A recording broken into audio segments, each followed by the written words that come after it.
Welcome to Invent ERP, your growth keystone. In today's video, we'll teach you how to add vehicle brands and models in Invent ERP.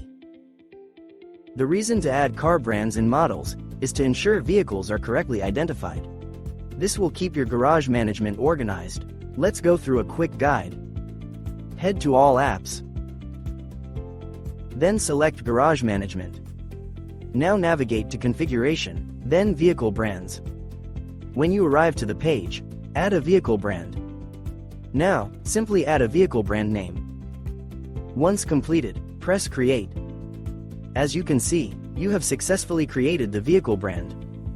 Now let's navigate to the vehicle models. Click on Configuration, then Vehicle Models.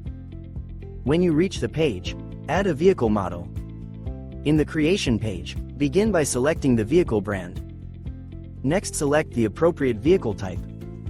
Lastly, add a vehicle model name. When everything is filled out, press Create.